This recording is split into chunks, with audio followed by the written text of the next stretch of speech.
Bene data bakundwa b'umwami Yesu Kristo, mwese abakurikira izi nyigisho tubahaye ikaze mu biganiro bya Saveur Divine. Ibi biganiro mu bitegurirwa n'abavugabutumwa bwiza batandukanye, akaba ari umuhamagaro ugendera ku ijambo ry'Imana byanditse mu gitabo cy'ubutumwa bwiza uko bwanditswe na Matayo ibice 24 umurongo wa 14. Kandi ubutumwa bwiza bw'ubwami buzigishwa mu isi yose ngo bube ubuhamya bwo guhamiriza amahanga yose, nibwo imperuka izahera ko ize. Ibi biganiro mubikurikira ku channel ya YouTube yitwa Saveur Divine. Tubifurije kugubwa neza. Imana Data ari nayo So ibaha umugisha.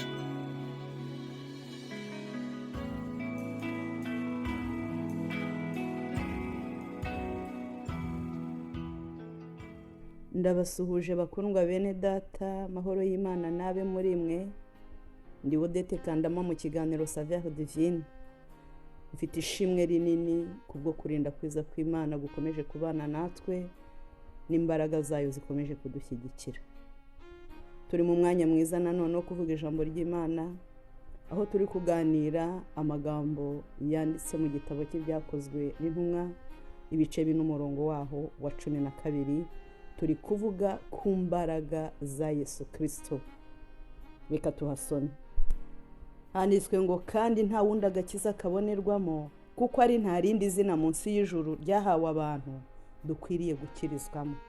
Nagira ngo mbabwire ngo izina rya Yesu Kristo ryonyine niryo dukirizwamo, niryo tuboneramo agakiza. Reka twongereho amagambo y'Imana yanditse mu rwandiko rwa mbere Paulo yandikiye Timoteyo ibice 2 umurongo waho wa 5. Handitswe ngo kuko hariho Imana imwe kandi hariho umuhuza umwe w'Imana n'abantu, nawe ni umuntu, ari we Yesu Kristo. Imana ishimwe. Mu izina rya Yesu Kristo harimo imbaraga. Aya magambo dusomye yo mu gitabo cy'ibyakozwe n'intumwa yavuzwe na Petero na Yohana ubwo barimo bababaza imbaraga zabateye guhagurutsa ikirema cyari kimaze imyaka myinshi gisabiriza ku irembo ryitwa ryiza. Ariko umunsi umwe kubw'imbaraga za Yesu Kristo, kubw'imbaraga ziri muri iri zina, barategeka icyo bari bafite baragitanga, bagiha icyo kirema cyari kimaze imyaka myinshi. Mu izina rya Yesu Kristo harimo imbaraga zikiza, harimo imbaraga zibohora, harimo imbaraga zibabarira ibyaha. Barababajije ngo ni imbaraga ki zibatera gukora ibyo? Barasubiza ngo ni imbaraga ziri muri Yesu Kristo. Uwo ngo niwe buye ryanzwe n'abubatsi, niwo murongo ubanziriza hariya wa 11. Niwe buye ryanzwe n'abubatsi, ariko ku Mana rihinduka iryatoranijwe. Bakundwa bene data, niko bababwiye. Baravuga ngo niryo buye ryanzwe namwe abubatsi, ariko ku Mana ryaratoranijwe riba irikomeza imfuruka. Barakomeza baravuga ngo nta rindi zina riri munsi y'ijuru dukwiriye gukirizwamo, nta rindi zina ryahawe abantu uretse irya Yesu Kristo. Niryo zina ritanga agakiza. Muririmbyi arembye aravuga ngo ni izina ridutinyura ngo mu bwoba dufite, ngo ni izina rihumuriza ubabaye, ni izina rimara intimba, ni izina rikiza ibikomere, ni izina izina rya Yesu ni izina riri hejuru y'ayandi mazina yose. Imana ishimwe, Imana idushyigikire. Mbese iryo zina wararisobanukiwe? Mbese aho wamenye rya zina ryiza ry'umwami Yesu Kristo, mbese aho wararimenye? Imana idufashe. Paulo yandikira Timoteyo aramubwira ngo hariho umuhuza umwe w'Imana n'abantu. Uwo muhuza ni Yesu Kristo. Yesu niwe wenyine wakuraho urusika rw'ibyaha ruri hagati yawe n'Imana. Umwemereye ngo aze, yaguhuza n'Imana Data. Imana ishimwe. Ni umuhuza umwe, niwe Yesu Kristo.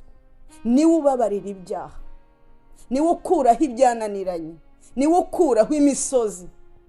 Uwo ni Yesu Kristo. Mu izina rya Yesu harimo imbaraga. Umwizera wese azakizwa, azahabwa ubugingo buhoraho. Ariko utamwizera azacirwaho iteka, niko Bibiliya ivuga. Ariko ubwo tukiriho ntabwo dufite gucirwaho iteka, uko Bibiliya ivuga ngo ugifatikanya n'abazima mu gitabo cy'umubwiriza ngo abagifite ibyiringiro.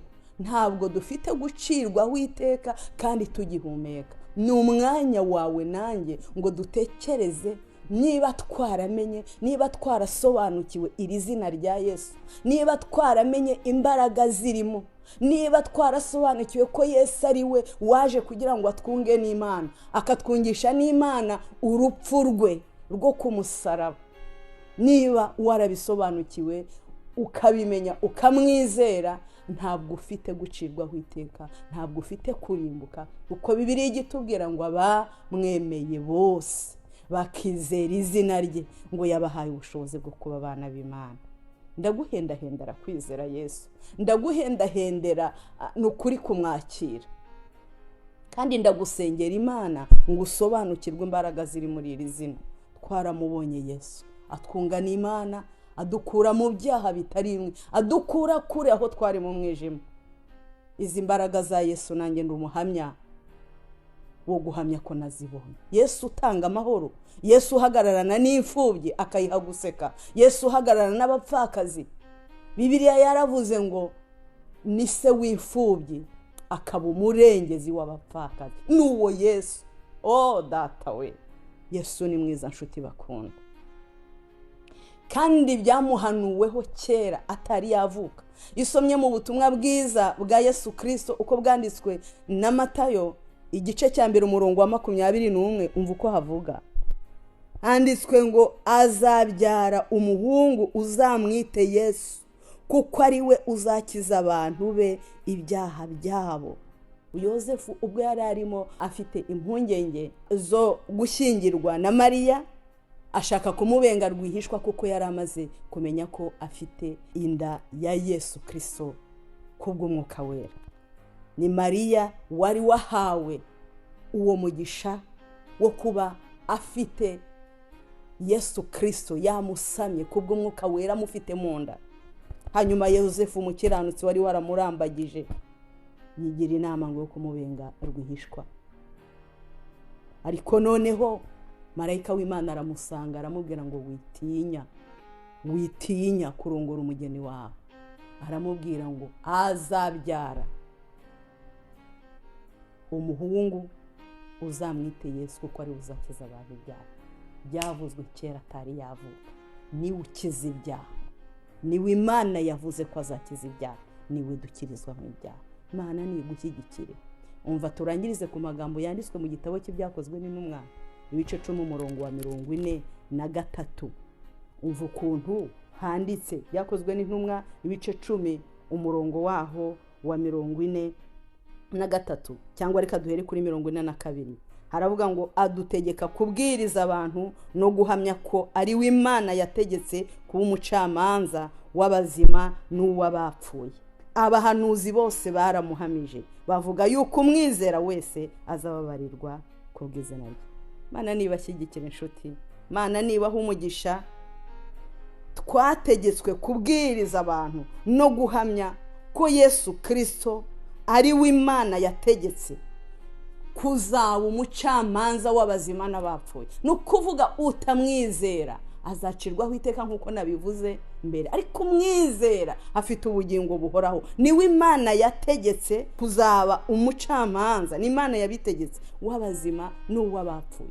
Ariko iyo tumwizeye ntabwo haba hakiriho gucirwaho iteka. Bibiliya iravuga ngo kuko abari muri Kristo Yesu nta teka bazacirwaho. Rero abahanuzi bose baramuhamije, bavuga yuko umwizera ni Yesu Kristo, umwizera wese azabarirwa ibyaha kubw'izina rye. Ni wizera Yesu nawe urababarirwa.